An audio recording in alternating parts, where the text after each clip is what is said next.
Bonjour à toutes et à tous, voici donc une vidéo sur le divorce et le pervers narcissique. Cette vidéo sera établie en deux parties car son contenu est assez long. De ce fait, je vous mettrai un lien qui apparaîtra au-dessus de la vidéo et à la fin pour que vous puissiez être directement dirigé vers la deuxième partie. Je vous souhaite une bonne écoute. Vous vous trouvez ou vous allez vous retrouver face à un juge pour un divorce. Sachez que le PN, arrivé à ce stade, n'aura qu'une idée en tête, celle de vous détruire plus qu'il ne l'a déjà fait. En effet, pour lui, il estime que, de par cette action en justice, si c'est vous qui avez demandé cela, vous avez déjà rabaissé son image de lui-même et par conséquent va devoir mettre de son côté toutes les formes possibles pour retrouver cette image de sa toute-puissance. En revanche, il faut savoir que si ce n'est pas vous qui faites une requête au juge, le manipulateur n'hésitera pas à le faire car le PN est très procédural. De par l'audience qui suivra, il cherchera en premier lieu à vous déposséder financièrement et surtout de faire en sorte de vous enlever vos enfants. Il cherchera par ce moyen à vous punir de soit lui avoir tenu tête, soit de ne pas avoir été dans son sens, de ne pas avoir fait ce qu'il attendait et toujours le fait de ne pas avoir mis son image sur un piédestal. Il faut être bien préparé et comprendre son fonctionnement à l'audience. Le PN fera tout, mais vraiment tout pour vous faire commettre des erreurs irréversibles. Il cherchera à vous provoquer.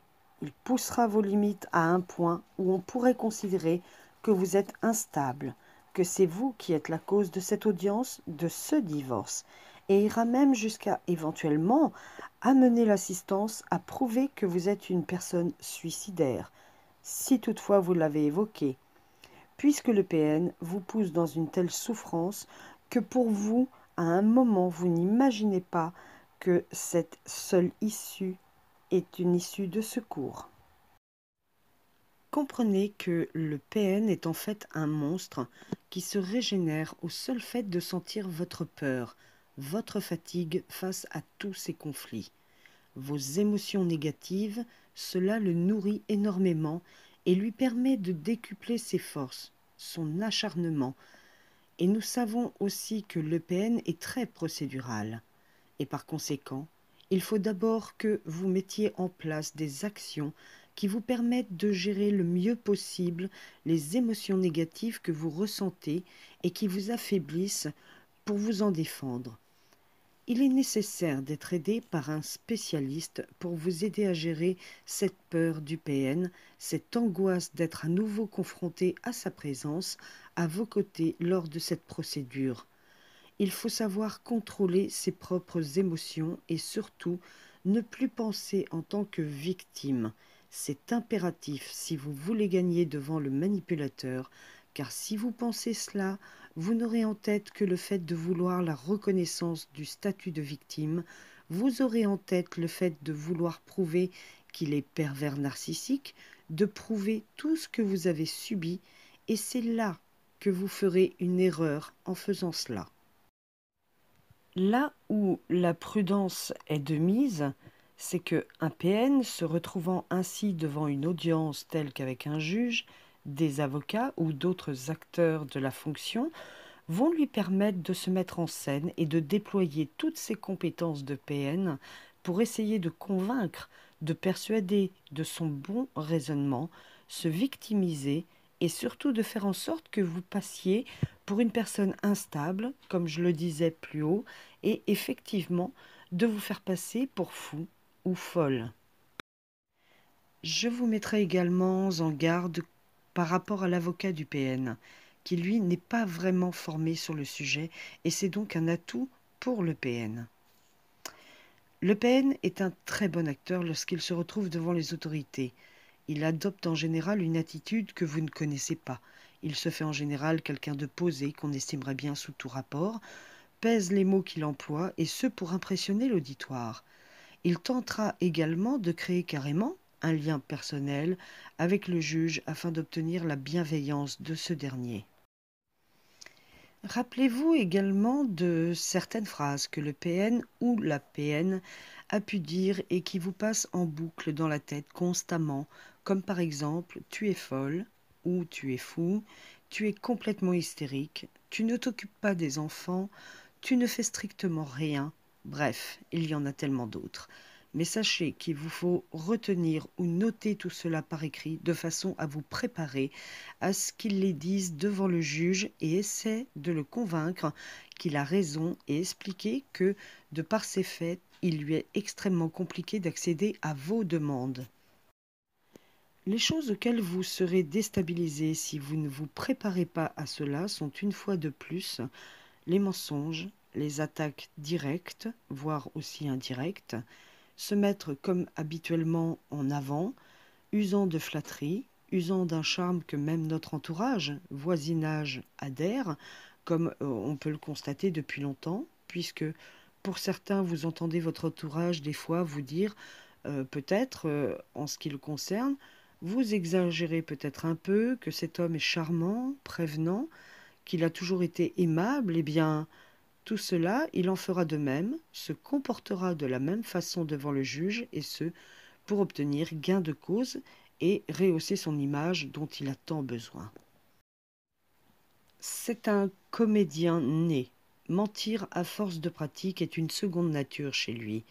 Il finit par croire en ses propres mensonges, et c'est en cela qu'il est dangereux et que les interlocuteurs sont susceptibles de se faire avoir. Par contre, si vous avez un pervers narcissique qui n'est pas préparé à ce que l'on fasse en sorte de le déstabiliser, s'il sent qu'il n'arrive pas à manipuler l'audience, s'il sent qu'il est en danger, s'il n'arrive pas ou plus à convaincre ou à persuader, eh bien, il pourrait facilement basculer dans un échange très agressif si toutefois encore il ne peut gérer ses pulsions. Il est donc primordial de vous préparer à cela, de vous préparer à cette confrontation et de comprendre les comportements à adopter pour contrer ce dernier devant une assistance juridique. Pour cela, vous devrez vous faire assister par un professionnel et ce, afin d'être à même d'adopter un comportement plus calme, plus serein, de gérer au mieux les crises d'angoisse, voire la peur à la simple vue de ce manipulateur. Et cela peut permettre d'élaborer des stratégies qui permettront de faire démasquer ce manipulateur. Je vous conseille donc de voir un psy qui vous aidera dans ce domaine. Si votre avocat vous déconseille cela, alors n'hésitez pas à en changer, mais ne négligez pas des séances chez le psy pour vous préparer à l'audience. Sachez que, en arrivant devant un juge, le manipulateur est toujours à penser qu'il est celui qui dicte la conduite des autres, qui impose sa volonté. Pour lui, c'est impératif. Il y va de sa survie, de sa force à montrer son autorité, son pouvoir, et à ce stade, il estimera qu'il n'a donc plus rien à perdre, qu'il est à même dans cette position de vous faire plier davantage.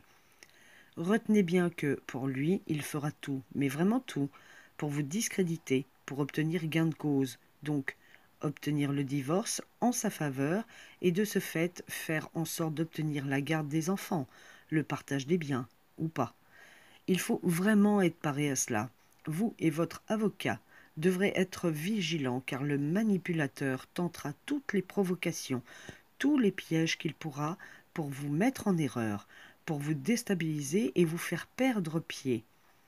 Beaucoup d'exemples ont été cités concernant la façon dont le PN imposait une certaine urgence dans toutes les demandes, les procédures, les démarches. Il presse les gens afin de créer du stress, les empêchant de se poser et de contrer quoi que ce soit et qui pourrait lui être profitable. Il fait également en sorte de ne fournir les documents nécessaires qu'au dernier moment, sachant bien entendu que certains dossiers méritent une analyse un peu plus approfondie. Il est donc également nécessaire qu'en ce qui vous concerne, vous fournissiez tout document en votre possession ou à venir le plus rapidement possible à votre avocat, de façon à ce qu'il puisse être à même d'être préparé à cela. Et plus l'avocat aura de documents sur des faits prouvables, plus il sera à même de vous aider. Je ne saurais que vous mettre en garde également dans les situations où vous auriez des enfants en commun avec ce manipulateur pervers narcissique. Il va de soi qu'il adoptera le même comportement pour vous atteindre en se servant et manipulant les enfants. Et il peut amener le ou les enfants à se retourner contre vous. Vous, celui qui fait office de protecteur pour ces derniers. Le PN fera en sorte de les amener dans ce qu'on appelle un conflit de loyauté. Il cherchera avant tout à s'approprier leur amour. Si jamais ces derniers résistaient, il leur réservera le même sort qu'à vous, qu'aux autres. Il tentera de se poser en victime devant les enfants, fera en sorte de leur faire penser que c'est vous qui êtes le ou la manipulatrice. Tout cela ne sera que du chantage affectif. Nous avons pu également constater de très nombreuses fois que l'enfant manipulé devient violent avec le parent victime. De là, le comportement de l'enfant ainsi modifié pourra être une arme contre l'autre. Il pourra inverser la situation en laissant supposer que l'enfant est différent depuis qu'il est avec vous seul, que vous ne savez pas vous en occuper, que ses réactions violentes sont de votre faute. Il sera bon de préparer votre enfant en étant le plus proche possible de lui. Voilà donc pour la première partie de la vidéo sur le divorce et le pervers narcissique. Je vous invite à cliquer sur le lien que vous voyez apparaître en haut de la vidéo pour suivre la deuxième partie et la fin de ce sujet.